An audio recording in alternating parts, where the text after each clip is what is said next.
You know, some moments in life just catch you off guard. They don't come with warning signs or neatly tied up instructions on how to respond. They just hit you, fast, raw, and real. That's exactly what happened the other evening. It was a Sunday night, quiet around the house. I had just finished cleaning up the kitchen, wiped the counters down, and poured myself a small glass of iced tea. The house had that kind of stillness that only comes when everyone's tucked away in their corners, reading, scrolling, or doing whatever they do before bedtime.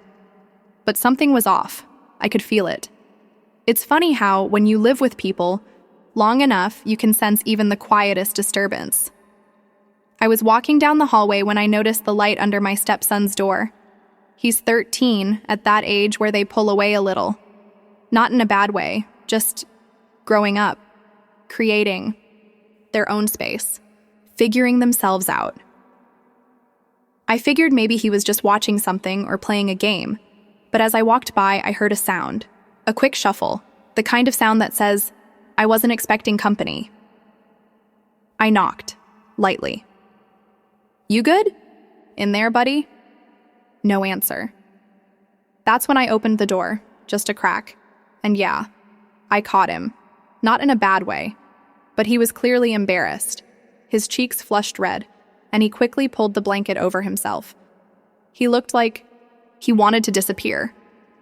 Now look, I'm not some uptight parent who panics at the first sign of teenage curiosity, but I also didn't want to brush it off and act like nothing happened. This was one of those moments, those turning points, where the way you respond can either open a door or slam it shut. So I did the only thing I could think to do. I sat on the edge of his bed, not too close. Gave him a second to catch his breath, maybe calm down a little, and I said, "Hey, it's okay. You're not in trouble. I just want to talk." He didn't say much at first, just kind of nodded. I told him, "I know that was awkward, but I want you to know what you're going through is totally normal. You're growing. Your body's changing. You're curious, and that's okay." He looked at me then, still embarrassed, but less tense. Like maybe he was waiting for me to either freak out or get preachy, and neither of those things happened.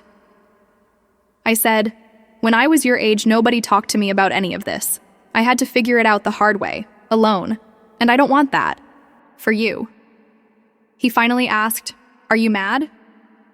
And I laughed gently. "Mad? No, not even close. You didn't do anything wrong. You're just learning." That was the beginning of a conversation I didn't expect to have that night, but it turned into something really important, not just about puberty or privacy or growing up, but about trust. We talked for maybe an hour, about all the things nobody talks about enough. I didn't dump a lecture on him. I just answered his questions when he asked them. I told him the truth, but in a way that made sense for where he's at. I said, "Look, your body is your own. You're going to be curious, and that curiosity doesn't make you weird or gross or bad. It makes you human. But the key is knowing how to respect yourself and others." And that led us into talking about boundaries, about respect, about how not everything you see online is real, how some of it warps the way we think about relationships, and how being honest with yourself matters. I asked him, "Do you ever feel confused by all of this?" He nodded. "Yeah, sometimes it's a lot." And he's right. It is a lot. Think about it. Kids today have access to more information in a week than we had in our entire childhood. But not all of it is good. Not all of it is healthy. And not all of it teaches them the right lessons. So I told him, if you ever have questions, you don't have to be ashamed. You can ask me, or your mom, or someone you trust. Just don't carry it all by yourself. That night, I saw something shift in him. A little less fear, a little more trust. Like maybe he realized he wasn't alone. Because here's the truth, and it's something I wish more people understood. When you shame kids for what they don't know yet, they stop coming to you. But when you meet them where they are, with compassion, with truth, without judgment, you build a bridge. And that bridge can carry a whole lot more than just awkward conversations. Over the next few days, things felt a little different around the house. Lighter, maybe. He was more open. We played video games together like we used to. He cracked more jokes at dinner. There was just this quiet understanding between us. One night, he came into the kitchen while I was washing dishes. "Hey," he said. "Hey, what's up?" Thanks for not making me feel weird that night.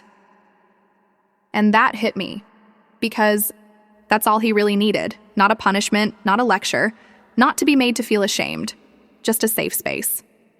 So yeah, I helped him. Not in some grand, heroic way, but in a human way, a fatherly way. By just showing up when it mattered, by seeing the moment for what it was, not something to be scared of, but something to lean into. We don't talk about this enough. How important it is for young boys to have someone they can trust. Someone who can show them how to grow up with character, respect, and confidence.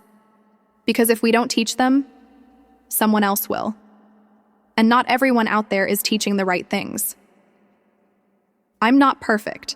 I still mess up. I still have moments where I wish I said something better or did something differently.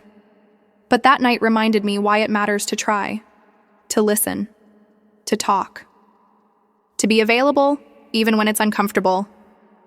Because those little moments, they're the ones that stick, that shape who they become, that help them feel seen.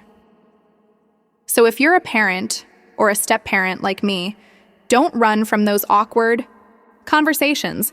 Don't pretend they're not happening. Lean in. You might be surprised by how much it matters. And to any kid out there who's ever felt weird or confused or ashamed, you're not alone. Growing up is messy. It's uncomfortable. Sometimes, but it's also beautiful. And you don't have to do it alone. Thanks for letting me share this. And if you're still listening, maybe this story made you think of someone in your life who needs that same kind of grace, that same kind of space. If it did, reach out. Show up, even when it's hard, especially when it's hard. That's where the real helping begins.